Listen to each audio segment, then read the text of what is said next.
Watch the extended preview above just released for UFC 217 Bisping vs. StPierre. Hear from GSP, who talks about coming back better than ever. Plus, Michael Bisping discusses his prowess as champion and why GSP is making a mistake.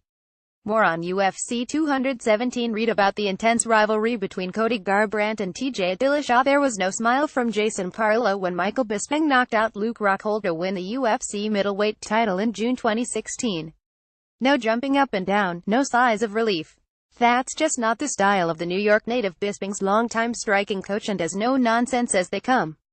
In fact, when Bisping was pulled off Rockhold by referee John McCarthy, all we got out of Parillo was a pair of raised arms that turned into crossed I told you so arms. But he promises that if Bisping successfully defends his title against Georges St-Pierre in the main event of UFC 217 on November 4th, we might get a very different reaction. What would really put a smile on my face is seeing Michael outclass Georges St-Pierre, Parillo said. As great as Georges St-Pierre is and has been, I think Michael continues to improve in the late stages of his career. So to see him go out and be able to control that fight and dictate how he wants it to be and shut him GSP down in all areas and get him out of there, that would make me one jovial Jason Parillo. Parillo laughs, clearly pleased with his fighter's preparation leading into the biggest fight of his career. For the former pro boxer and striking coach to some of MMA's best, including BJ Penn and Chris Cyborg, he lives for these fights. I was a competitor and I'm a competitive guy, he said. You're not a coach if you're not competitive and want to go against the best. Don't get me wrong, I like making people feel good and I like developing fighters, but I want to work with the best fighters out there and fight the best fighters with them and go up against the best coaches as well. That means he is even more amped up on a personal basis, knowing that he will get another crack at St-Pierre, who defeated Penn at UFC 94 in 2009, with Parillo in the corner while matching wits with GSP head coach Faraz Zahabi, as well as one of boxing's best trainers, Freddie Roach. This fight is about Michael Bisping, the champion of the world, and his opponent, GSP, but in my subconscious there's a storyline for myself as well, he said. I'm the coach, I'm behind the scenes, so I can just enjoy and suffer through it in the back of my head. Of course that's interesting. You've got Freddie Roach, one of the all-time great boxing coaches, in the opposite corner, so it's exciting for me. But it's an MMA game too, so it's a little different playing field for him.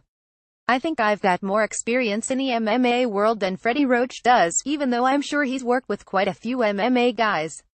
But I don't think he's ever really tried to adapt his style or has been concerned about some of the vulnerabilities you have with MMA, so it's gonna be interesting. Some have said the presence of Roach in the corner is just a diversionary tactic, one to make Bisping think that St-Pierre will abandon his ground game in order for a boxing-based attack in November.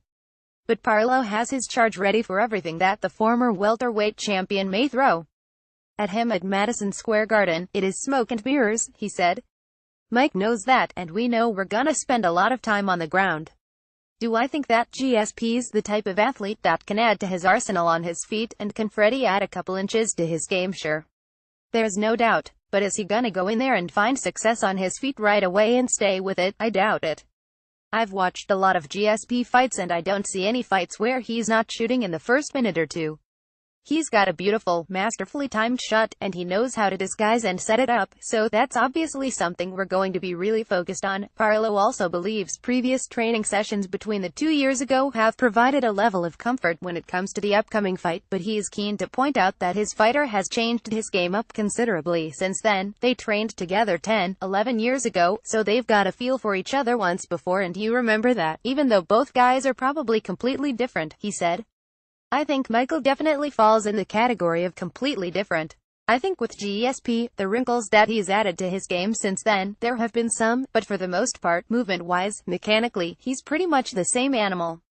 I can't discredit GSP, I can't put him down, but I know the leaps and bounds that Michael has gone through over the last 10, 11 years compared to GSP. There's also the idea of StPierre's nearly 4 years away from the sport, Bisping's size advantage over a fighter who has fought his career at 170 pounds, and the intangibles on the side of the gritty Brit, whose last 3 victories saw him defeat the 185-pound champion, Rockhold, and a pair of all-time greats in Anderson Silva and Dan Henderson.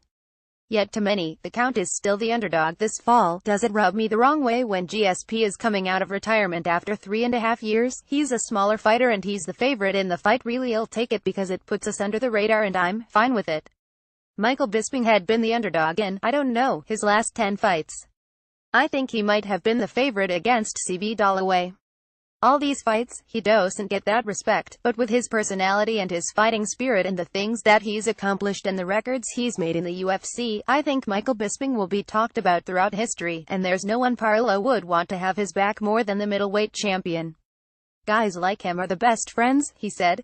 You want to get stuck in a tough spot with that super sweetheart of a friend, or do you want to be stuck in a tough spot with that guy who's really got your back? Does he love the attention from this? Yes. Does he love the money from it? Yes. But this guy loves to fight. He's a born fighter.